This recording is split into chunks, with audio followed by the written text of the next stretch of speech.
sulugoon sa kahanginan. Ang sulugoon sa Kanang hilasking? kahanginan. Ana din na dapat? Ang sulugoon sa kahanginan. The multi-awarded broadcast journalist Art Bonoc Junior. Mura magyapon. Gahi, oy.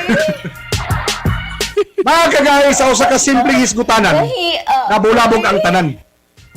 Daghan ang wala na himuot sa sitwasyon sa Cagayan de Oro isip dakbayan. Taliwala sa grabing pagsaka sa kaso sa COVID sa Cagayan. Para sa uban, huyang ang pagpatuman sa lokal nga kagamhanan.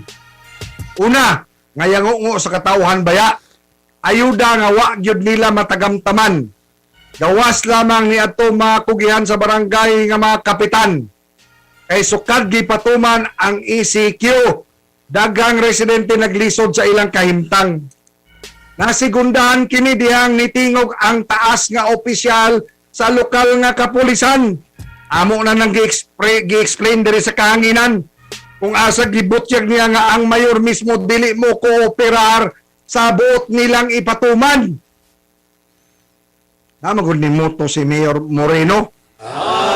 Mablok, mabalaka lang. No to strict lockdown para ekonomiya sa dakbayan di daw maapektuhan.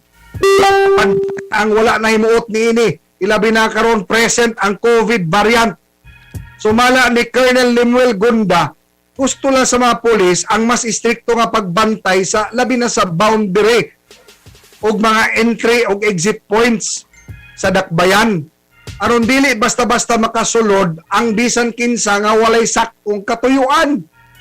O mahimo gani RT-PCR test pangitaan aron masiguro lang dili COVID carrier ang mobisita sa dakbayan. Nganong nahimo man lagi ni sa ubang mga lugar sama sa Agusan ug Butuan.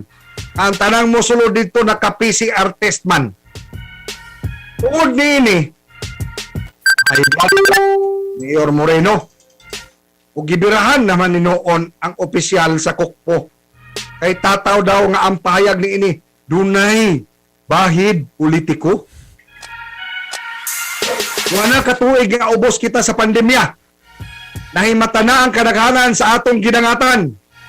Walay mapaingnan ang atong pakigbatok kung dili nato ni tabangan. Unta, kamo diya sa City Hall, mo dawat pudbog suhestyon sa uban. Kay, ang sakto nga leader, kay balusab, nga two heads are better than one. Time. Ubalik, ug mag-iahak, ubani dito, Inglisero.